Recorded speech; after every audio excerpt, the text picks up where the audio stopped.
These days, we can Google how to do just about anything. In fact, I Googled just the words how and to just to see what it would autofill. It said how to take a screenshot, how to delete an Instagram account, how to tie a tie, how to make French toast, and how to play Wordle were the first 5 things that popped up. One of the things that it didn't autofill in is how to friend. Friendships are good, but they can be difficult because friendships are always changing. I wish someone would have said, this is how to friend. It would have made life a lot easier. Anytime you mix 2 complex human beings in a close relationship, it isn't easy to understand and maintain peace. Friendships take a lot of work.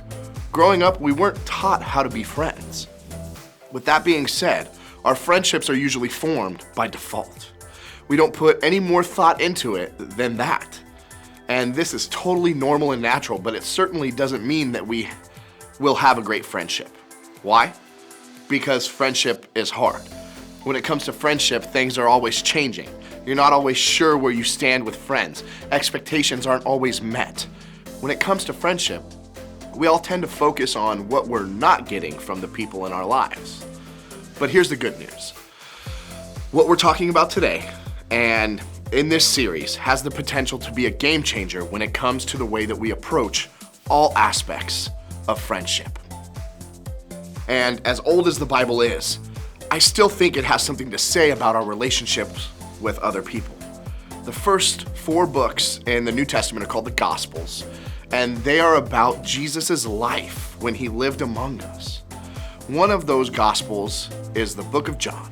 And at one point, John writes about a very serious moment in Jesus' life.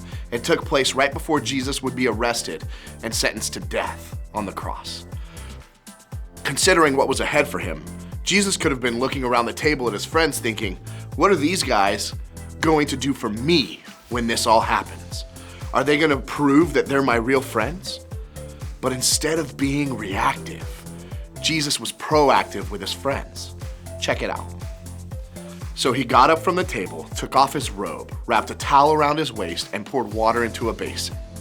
Then he began to wash the disciples' feet, drying them with the towel that he had around him. Back then, this is a job that was typically done by a house servant for a house guest. But Jesus was the master of flipping people's expectations. Jesus demonstrated to his disciples what true friendship looks like. He took the first step. He did it for them to model the kind of friend he wanted them to be to other people. In fact, in a different gospel written by Luke, who was a doctor, he records Jesus saying something that's pretty good advice when it comes to friendship. It says, "Do to others as you would like them to do to you." We need to treat our friends the way that we wish that they would treat us. But let's be honest, this is so difficult, right? Usually we take the opposite approach. We react. We treat people the way that they treat us. We respond to how they make us feel.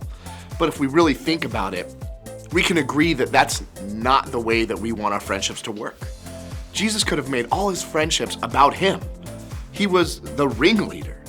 He had the highest status and position. He could have used his power to leverage the relationships for himself. But instead, he served. Think of it like this.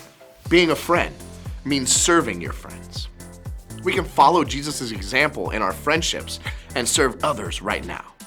There are a million ways that you can serve your friends and put them first without waiting for them to do it for you. But for the sake of today, let's talk about 3 simple ideas. The first being, think about your friends. Don't just think about your needs and what they're doing or not doing for you. Think about their situation, their feelings, their worries, their insecurities. Try to be gracious and empathetic with them. They have moments of anxiety and fear just like you. They get down just like you. They have highs and lows just like you. Second, listen to your friends. Ask questions about things that are important to them. Try to actually listen to their answers. Try to keep up with important things that are happening in their lives. If you have terrible memory, maybe use the Notes app on your phone. Write down important things, good or bad, that are happening in the lives of your friends, and then follow up with them. Take an interest in the things that interest them. And third, pray for your friends. If your friend is going through something difficult, pray for them.